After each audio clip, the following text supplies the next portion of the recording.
마귀의 소나기에 묶여있던 사슬을 끊어내는 강력이 하나님의 말씀입니다.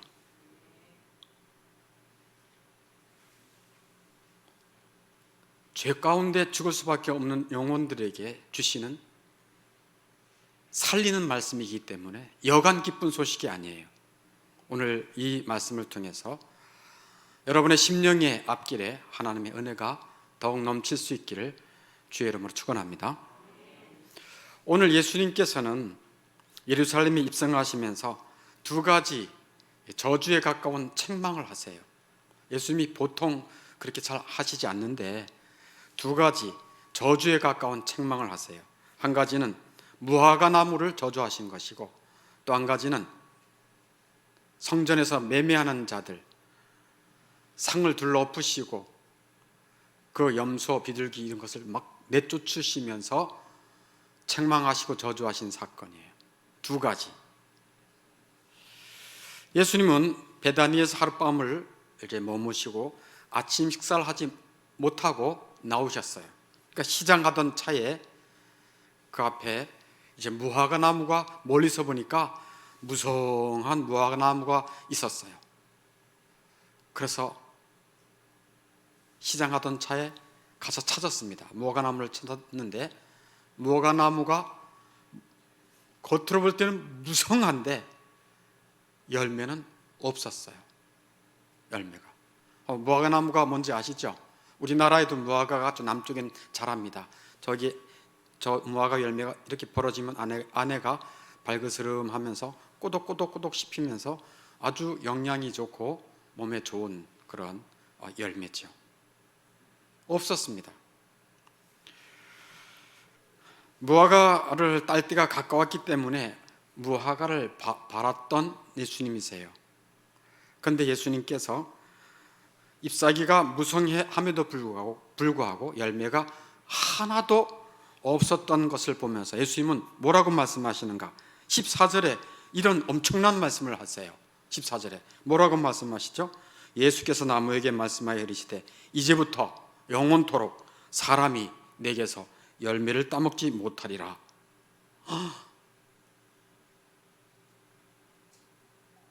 단지 열매 못 맺었다고 해서 이 나무에게 이렇게 혹독한 저주를 하시다니, 이렇게 생각할 수 있잖아요.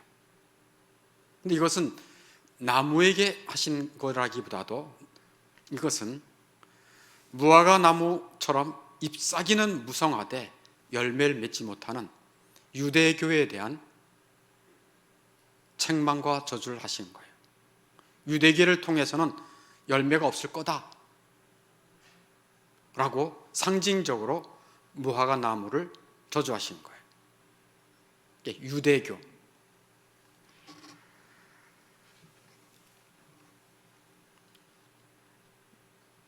유대교가 지금도 있습니다. 그죠? 유대교 지금도 있어요. 유대인들이 믿어요. 우리 지구상에는 수많은 종교가 있는데 그 중에 하나가 유대교예요. 유대교는 하나님을 믿어요. 그리고 아브라함 조상이라고 믿고 이삭, 야곱, 그리고 하나님이 모든 세계 민족 가운데 우리 민족을 선택했다라고 하는 선민의식이 엄청 프라이드가 높아요. 그리고 하나님이 우리에게는 너들 나라에게는 없는 거룩한 법이 있어. 십계명도 있고 너들은 이런 것이 없지. 우리는 특별한 민족이야 라고 하는 선민의식을 그들이 가지고 있어요. 그리고 그런 법과 율법이 없는 나라를 무시해요. 또 자기들은 그 법을 지키려고 무진 애를 쓰면서 의로운 행위를 하려고, 그 법을 따라 살아가려고 엄청 노력을 해요. 집에 율법을 다 붙여놓고 손에 옷수를 메고 들어가며 나가며, 또 어렸을 때부터 13살까지 그 율법을 가르쳐요. 미국에도 유대인들이, 미국 인구의 약 0.2%가 유대인이에요. 그러나 전 세계의 부를 20%나 가지고 있는 민족이 유대인이에요. 굉장한 유대인이에요. 그래서 먹는 것도 율법에서 말한 바대로 먹으려고 그들은 얼마나 철저하던지 몰라요. 말씀 지키려고. 금요일 오후부터 안식일 토요일 저녁까지는 일체 아무 일도 안 해요. 예수를 믿는다는 기독교인들, 하나님께서 안식일 거룩한 주일 지키라 하지만 쉽게 범하지요. 그들은 절대 범할 수가 없어요. 그 정도로 철저해요. 미국의 최고의 대학이 하버드, 예일, 스탠포드 등 여러 가지 대학이 있는데 그 중에서 최고의 대학 후보라면 하버드와 예일이에요. 동부에 있는. 한국, 중국, 일본 세 나라에 하버드, 예일 들어가는 학생들이 꽤 있어요. 그러나 한국, 중국, 일본 세 나라를 다 합쳐봐야 그 대학교의 정원의 5%도 안 돼요. 한중일 세 나라 다 합쳐도. 근데 유대인은 무려 30%가 넘어요. 그리고 예일 대학교 같은 경우는 유대인 학생들을 위해서, 왜? 학생들이 너무 많으니까 그들만의 학생을 위한 식당, 왜? 그들이 먹을 것을 철저하니까 돼지고기 먹지 않을 뿐 아니라 이런 걸 가리니까. 그 정도로 유대인들은 하나님의 법에 충실하려고 애를 쓰는 민족이에요. 그리고 그들은 프라이드가 있어요. 하나님이 우리에게 계명을 주셨다. 우리만을 택하셨다. 하나님의 뜻대로 살아갈 때 지혜를 주신다. 그들 똑똑하거든요. 돈도 많이 벌거든요. 그러니 얼마나 프라이드가 있고 잘난 척 하겠습니까? 우쭐대겠습니까? 그러면서도 그들은 치명적인, 결정적인 잘못은 무엇인지 아시죠? 그것은 예수 그리스도, 예수가 그리스도이신 것을 인정하지 않습니다.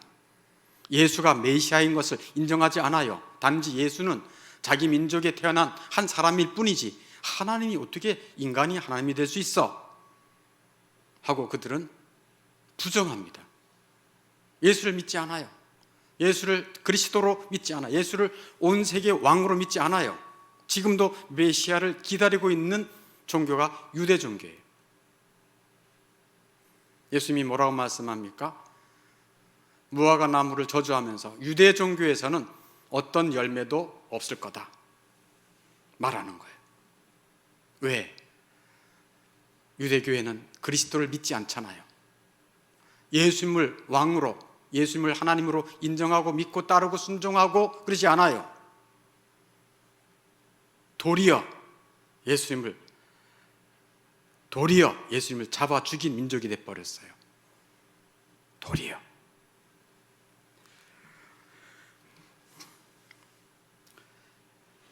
그래서 무화과 나무를 저주하신 사건은 무화과 나무를 저주했다기보다도 무화과 나무를 상징하는 유대교, 이제 너희들을 통해서는 영원히 열매를 맺지 못할 것이다 라고 말씀하는 거예요. 그리고 나서 이제 성전으로 들어가셔서 장사하는 자들, 또 양이나 소, 비둘기를 다 엎으시고 책망하시고 꾸짖고 저주하셨어요.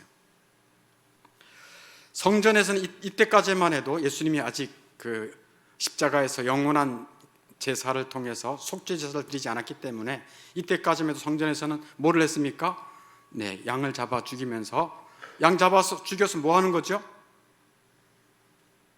죄용서 받는 거예요. 죄용서. 하나님께서 구약 성경에 죄용서 받을 수 있는 길은 내가 대신 피 흘려 죽어야 됐는데 흠없는 양이나 또 가난하면 비둘기나 소를 잡아서 속죄할 수 있는 길을 열어주신 거예요. 그 속죄의 길은 임시적인 것이고 일시적인 것일 뿐이에요. 계속 죄를 지을 때마다 또 잡아서 속죄하고 또 잡아서 속죄하는 거예요. 그러니까 성전에 이런 일이 있었어요. 왜 죄를 속죄하기 위해서 제사를 드려야 될까? 왜 이런 엄청난 일을, 소 한 마리, 부자들은 소 한 마리 잡을 수 있어요. 양도 잡을 수 있어요. 보통 비싼 게 아니거든요. 한 마리 한 마리가. 그런데 왜 죄 용서함을 받아야 되는 제사를 하나님은 그 희생 제사를 성전에서 드리라고 하셨을까? 그리고 유대인들은 이것을 했는가? 그것은 죄는 모든 저주와 모든 더러운 것과 모든 죽음을 가져오는 것이 죄인 것입니다. 죄를 따라 살면 저주가 따라옵니다. 죄 용서를 받지 않고 죄를 따라 살면 멸망당합니다. 죽습니다. 영원한 형벌이 있습니다. 그게 죄가 가져오는 아주 무서운 일들이에요. 그래서 죄를 용서받는 자는 복되다 그랬습니다. 아멘.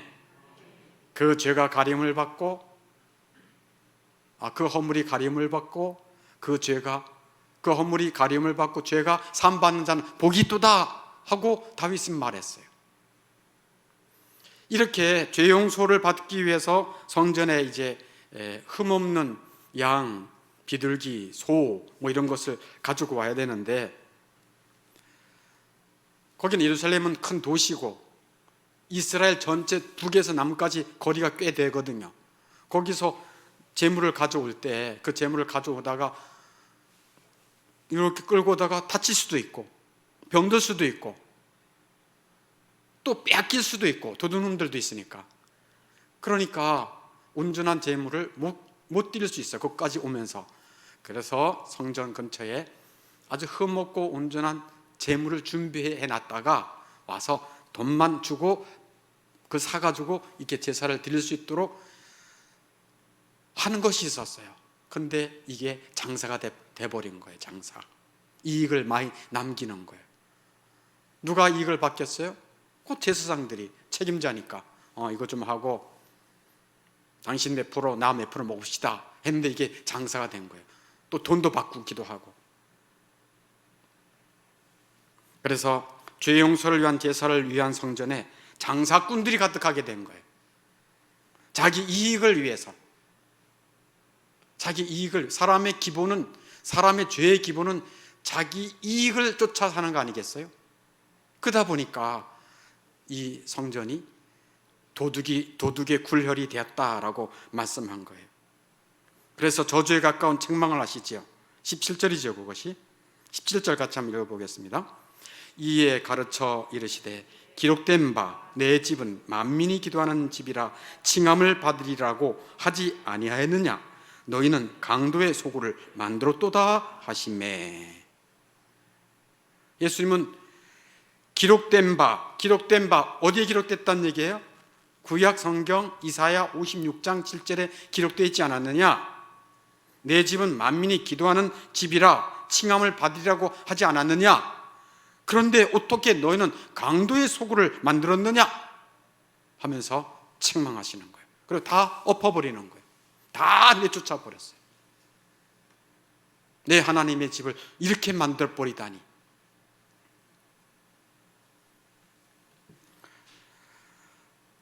이 책망은 유대교의 운명이 이제 다할 것이다. 유대교에서는 어떤 열매도 거둘 수 없을 것이라고 하는 책망이 여기에도 포함되어 있는 거예요. 그래서 이사야 56장 7절에 내 집은, 저를 따라 해보세요. 내 집은 만민의 기도하는 집이라. 말씀 그대로 내 집은 만민의 기도하는 집이라. 뒤에 것부터 말씀하면 기도하는 집이 될 거다라는 말씀을 하시는 거예요. 이제 이 집은, 이 하나님의 집은, 지금으로 말하면 교회는 이젠 제사를 더 이상 드리지 않고 기도하는 집, 그 은혜를 찬송하는 집 될 것이다 라고 말씀하시는 거예요.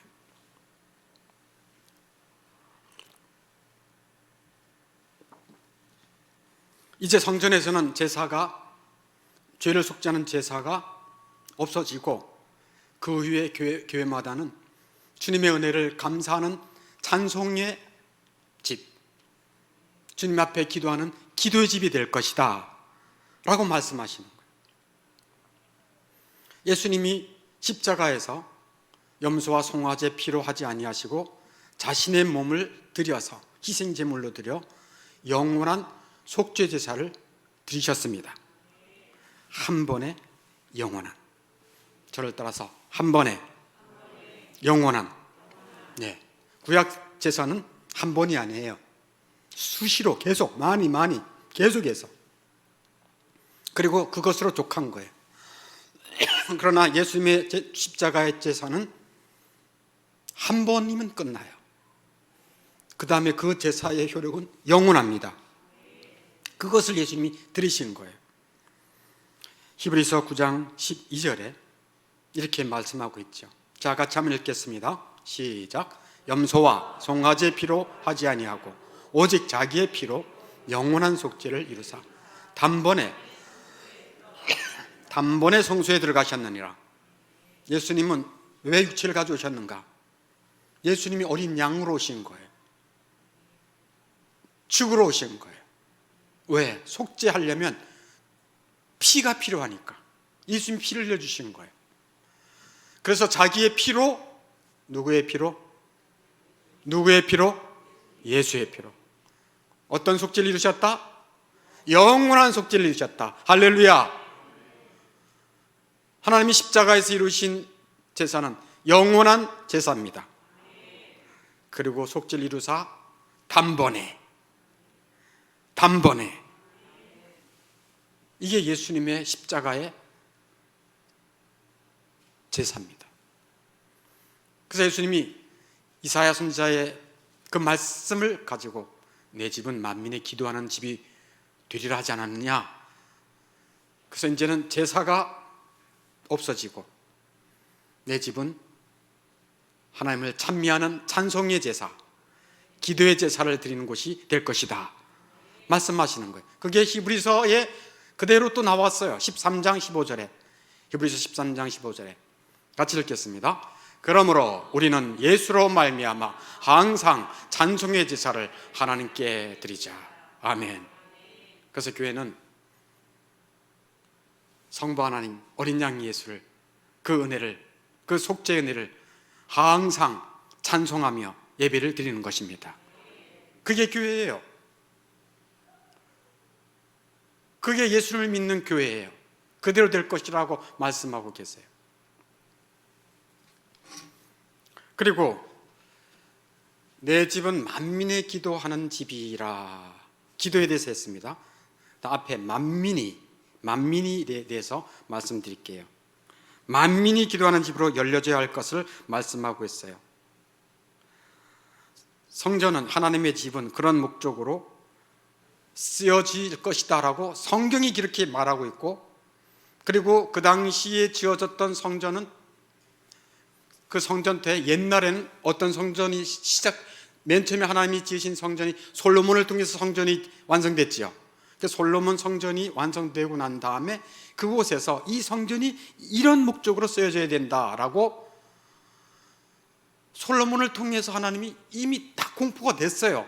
그런데도 유대인들은 그거를 지식적으로만 알았지 하나님의 뜻을 정확하게 몰랐던 거예요. 한번 열왕기상 48장, 이것은 같이 찾으셔야 돼요. 열왕기상 8장, 열왕기상 8장 41절.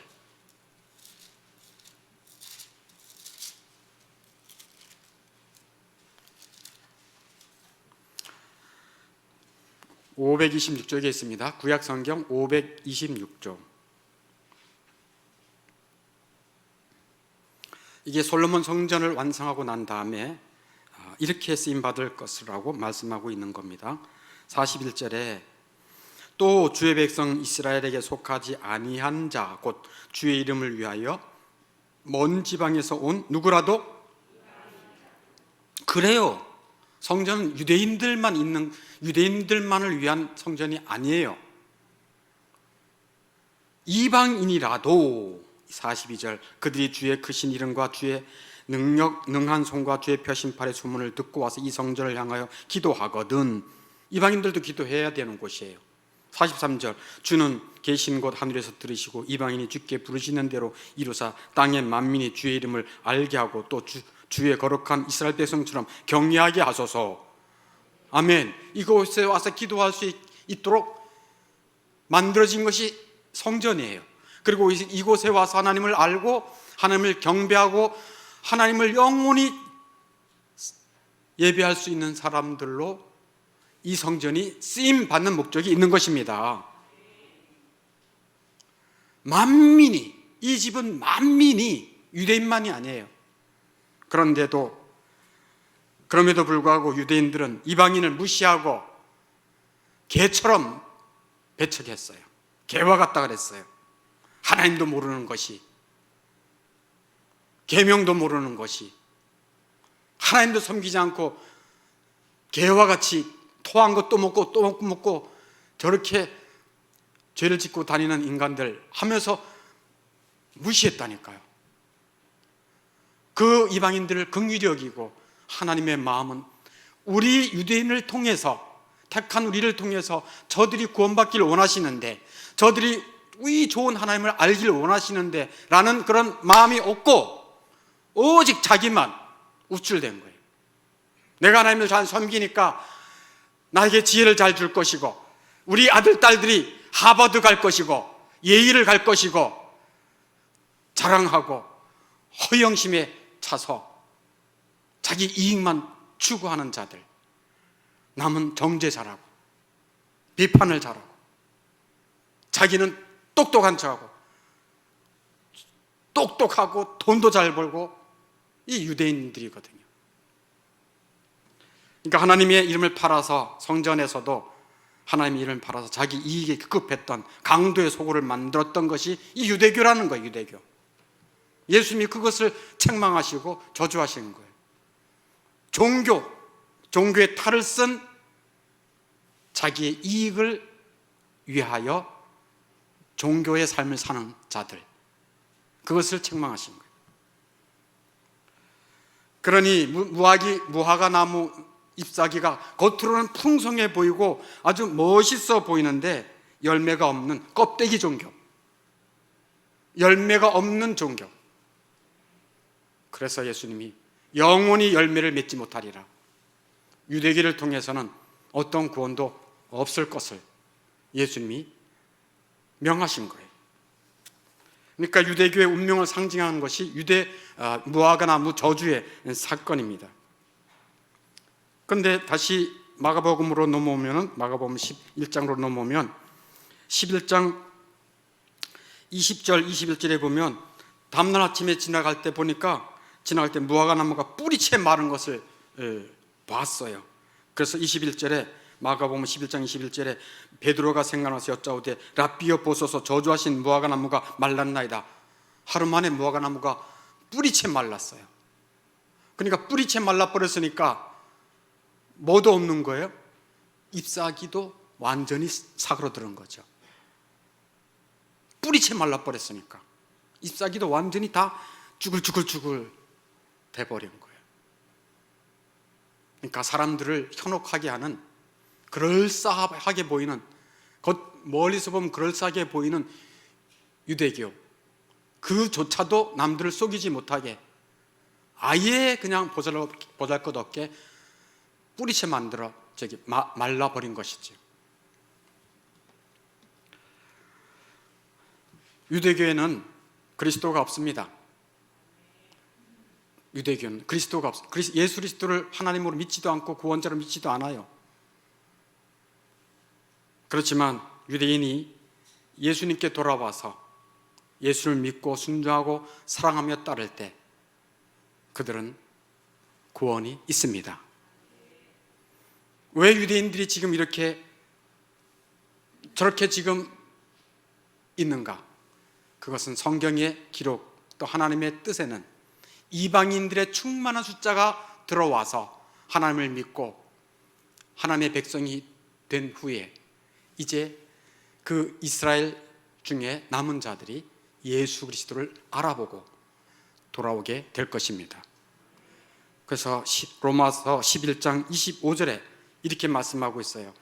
제가 그냥 읽어드릴게요. 이방인의 충만한 수가 들어오기까지 이스라엘의 더러는 우둔하게 된 것이라. 이스라엘의 더러는 우둔하게 된 것이라. 그래서 그들이 우둔하니까, 어리석은 대로 그냥 내버려 두니까 예수님의 빛나는 그 구세주와 그 영광을 몰라보는 거예요. 왜 그렇게 남겨두었는가? 이방인 중에서 구원받을 사람들이 있기 때문에 그들의 충만한 숫자가 들어오기까지 하나님의 구원의 역사는 계속 될 것입니다. 그러나 하나님 아버지는, 우리 주 예수님은 유대인에 대한 사랑을, 내가 그들을 잊을 수 없다라고 말해요. 왜? 유대인들에게 모든 종을 다 주셨거든요. 그잖아요. 그들에게 종을 다 주셨어. 제사도 주시고 거룩한 계명도 주시고 그들에게 성막도 주시고 기적도 베풀어 주시고 가나안 땅도 주시고, 더구나 이스라엘 민족을 통해서, 다윗의 후손을 통해서 누구까지 주셨습니까? 예수 그리스도까지 주셨어요. 근데 그 민족을 잊을 수가 없는 거예요. 언젠가 그 민족 가운데 주 예수님을 알아보고 그리스도 앞에 무릎 꿇고 순종하고 믿는 자들이 있어지게 될 것입니다. 유대교와 기독교의 분명한 차이가 무엇인가? 그것만 말씀드리고 말씀 마치려고 그래요. 오늘 말씀 제목이 유대교, 기독교예요.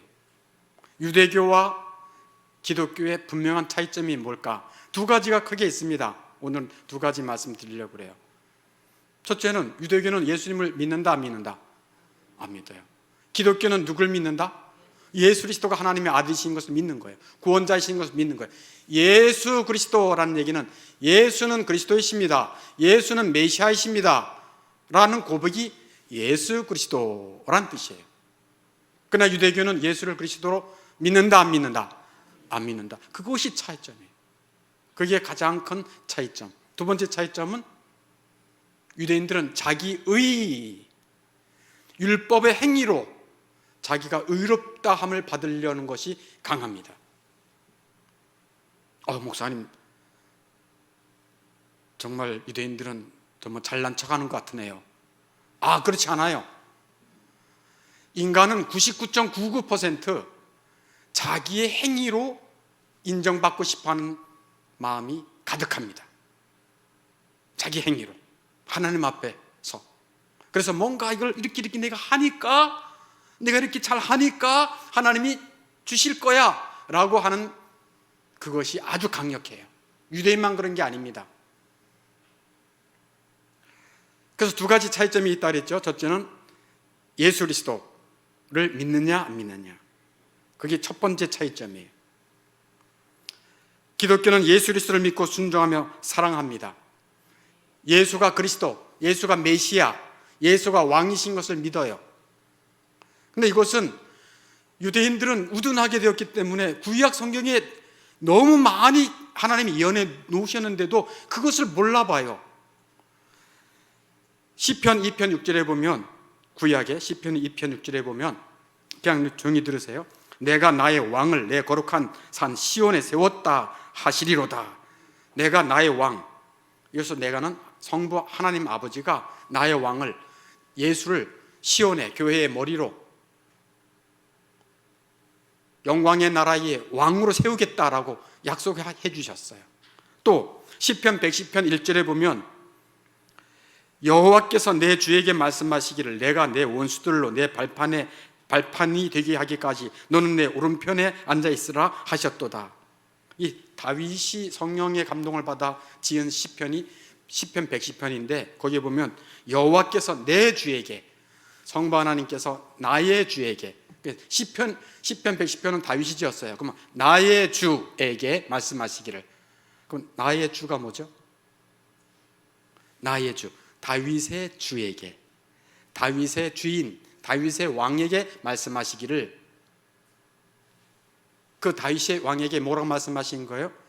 다윗 그 왕의 원수들을 다 멸하기까지 예수님을 하나님 보좌 우편에 두겠다, 즉 왕으로 세우겠다라는 말씀을 이미 구약에 했어요. 그래서 예수님이 오셔서, 예수님이 이 땅에, 이 세상에 오셔서 많은 유대인들 앞에서 살아계실 때 이 시편 110편을 인용해가지고 이렇게 말씀을 하는데도 그들은 몰라요. 그러니까 말씀을 하는데도 몰라. 여러분도 제가 이렇게 말씀하지요. 말씀을 해도 몰라. 모르는 사람이 있다니까요. 들어오지도 않아. 그래서 듣긴 들어도 들리지 않고 보긴 보아도 안 보이는 거예요. 예수님이 오셔서 시편 110편 1절을 가지고 유대인들에게 뭐라고 말씀하셨는가? 그게 마태복음 22장 44절에 기록되어 있어요. 한번 보세요. 마태복음 22장 한번 펴보시기 바랍니다. 정말 재미있는 말씀이에요.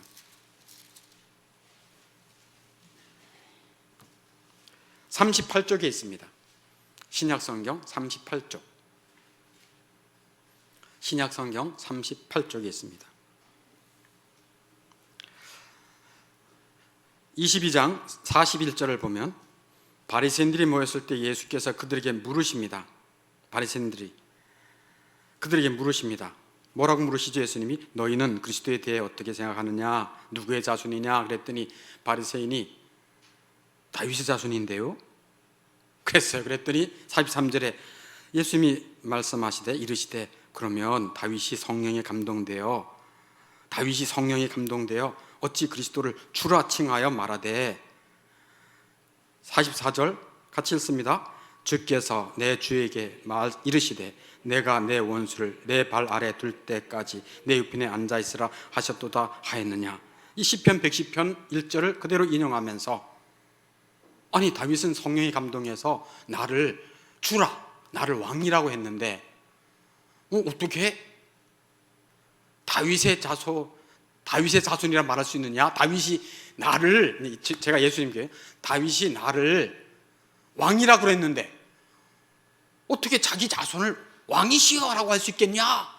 하고 말하는 거예요. 이게 그게 45절이잖아요. 다윗이 그리스도를 주라 칭했는데 어찌 그의 자손이 되겠느냐? 하고 말하니까 그들이 능히 대답하는 자가 없었다라고 말하는 거예요. 이렇게 예수님은 자기 자신에 대해서 예언한 하나님의 말씀을 바리새인 이 유대인들 앞에 이게 나다 라고 말을 해줬는데도 몰라요. 어찌하든 유대교와 기독교의 차이가 뭐냐? 기독교는 예수 그리스도가 왕이시고 주이시고 구원자이신 것을 믿는 것입니다. 그러나 유대교는 인정하지 않아요. 이게 첫 번째 차이예요. 두 번째 차이는 뭐라고요? 유대인들은 율법의 행위로, 즉 자기의 행위로 하나님 앞에 의를 드러내려고 그러고 사람들 앞에도 나는 이렇게 살았어, 난 그래도 이렇게 완벽하게 살아, 너희들은 말씀도 없지, 너희들은 교회도 안 다니지, 난 이렇게 말씀대로 살아, 그러니까 하나님이 나를 IQ도 좋게 하고 이렇게 내 자손들도 잘 되고, 이런 자기 자랑, 자기 공로. 원래 뭔가 자기가 잘하는 사람은요 자랑질을 하게 돼 있어요. 하나님 앞에도 자랑을 해요. 그 하나님 앞에 막 내가 이렇게 했으니까 주시오. 아닙니다. 의로우신 하나님 앞에 서는 것은 사람의 의가 아니라 하나님이 입혀주신 의의 옷이 있어야 되는 것입니다. 자기의 행위로 의롭다함을 받을 수가 없다니까요. 율법을 완벽하게 지킬 수 있는 사람이 없다니까요. 예수님이 오셔서 십계명, 율법의 대표인 핵심인 십계명을 말씀하실 때 그런 말씀하잖아요. 우리 사람들은 행위를 가지고 그 사람이 잘 살고 있네, 거짓말하지 않네, 이렇게 이걸 알 수 있잖아요. 그런데 예수님은 십계명을 가지고 마음의 숨은 동기까지 보시는 것이 하나님이신 것을 말씀해 주셨잖아요. 간음하지 마라 라고 하는 것을 예수님이 뭐라고 해석해 주셨나요? 간음하지 말라라고 하는 것은 여자와 함께 자고 미혼 남녀들이 함께 간음을 행하고 외간 남자 외간 여자와 함께 간통하는 것이 그것만이 간음이 아니고 여자를 보고 음욕을 품은 자마다 이미 간음하였느니라, 마음을 이미 보신다는 거예요.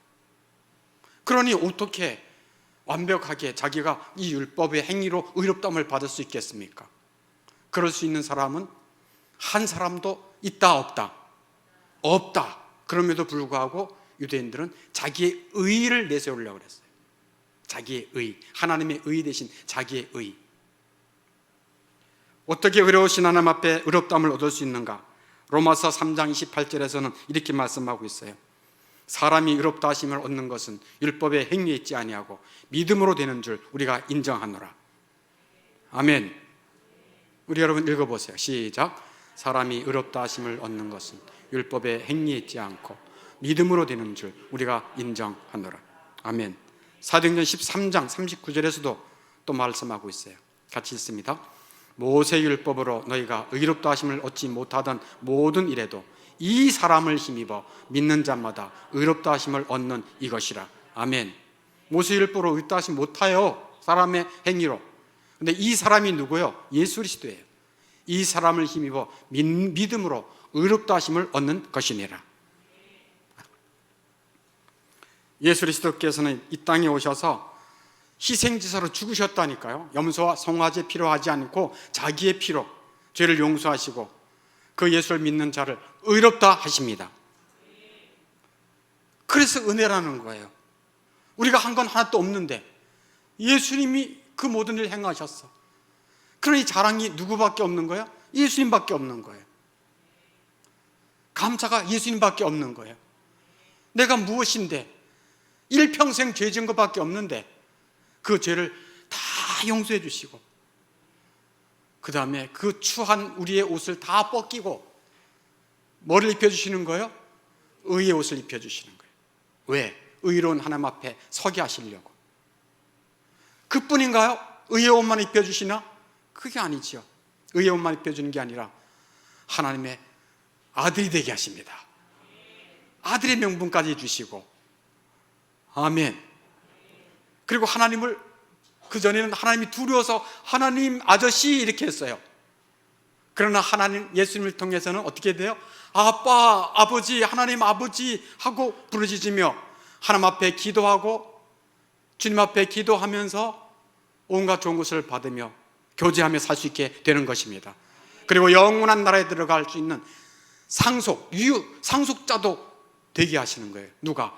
그리스도의 그 은덕으로 말미암아. 그게 갈라디아서 4장 4절, 4장 5절, 6절, 7절까지 쭉 나와 있어요. 갈라디아서 4장 4절에 때가 참에 하나님께서 그 아들을 이 땅에 보내신 것입니다. 그가 아들이 예수님이에요. 4장 5절 아들의 명분을 얻게 해주셨습니다. 4장 6절 아빠 아버지라 부르짖게 하셨습니다. 4장 7절 아들이면 하나님 나라의 유업 상속자로 삼아주신 것입니다. 그러니 유대교, 기독교의 차이가 두 번째 차이가 뭐라고요? 유대인들은 자기의 의의를 가지고 하나님 앞에 서려고 하는데 기독교는 누구의 의의를 가지고? 예수의 의의를 가지고 하나님 앞에 서는 것입니다. 이게 큰 차이예요. 오늘 말씀을 다 전했어요. 저를 좀 보세요. 밑에 안 보셔도 되고. 네. 이제 다 전했어요. 이 땅에는 유대교와 같이 잎사귀가 무성하게 그럴듯해 보이지만 열매가 하나도 없는 종교들로 꽉 차 있습니다. 이단들도 있고. 오직 기독교가 기독이 한문으로 기독인데 기독이 뭐냐면 그리스도란 뜻이에요. 그리스도교. 그게 기독교예요. 기독교는 예수를 통해서만 구원받을 수 있습니다. 사도 베드로가 이런 말을 했어요. 자, 저를 보세요. 사도 베드로가 사도행전 4장 10절 이런 말씀했어요.